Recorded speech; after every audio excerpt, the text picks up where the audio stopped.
নমস্কার বন্ধুরা, খুব চটজলদি আমি একটি রান্না করে দেখাবো, বিট ভাজা। এটি গরম ভাত বা রুটির সাথে খুবই ভালো লাগে।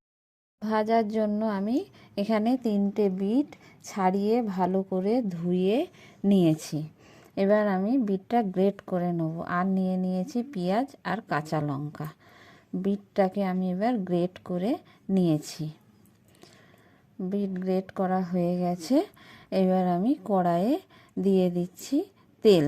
এটা আমি সাদা তেলে ভাজবো। ফোড়নে দিয়ে দিলাম শুকনো লঙ্কা আর কালো জিরে। ফোড়নটা খুব ভালো করে আমি ভেজে নিচ্ছি।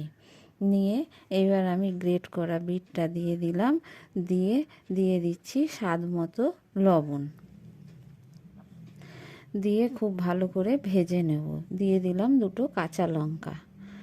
এবার আমি বিটটা খুব ভালো করে তেলের সাথে নেড়ে চেড়ে ভেজে নিতে থাকবো। খানিকটা ভেজে নিয়ে দিয়ে দিলাম কুচি করা পেঁয়াজ। দিয়ে পেঁয়াজটাও খুব ভালো করে আমি বিটের সাথে ভেজে নেব।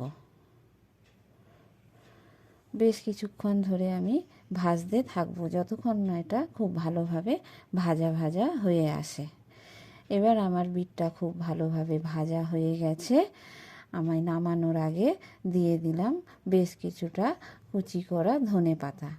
দিয়ে খুব ভালো করে আমি বিট ভাজার সাথে মিশিয়ে নিচ্ছি। দিয়ে দিলাম একটু ধনেপাতা দিয়ে খুব ভালো করে আমি নেড়ে চেড়ে নিলাম। খুব ভালো করে নেড়ে চেড়ে আমি নামিয়ে নিয়েছি। এটা গরম ভাত রুটির সাথে খুবই ভালো লাগে খেতে।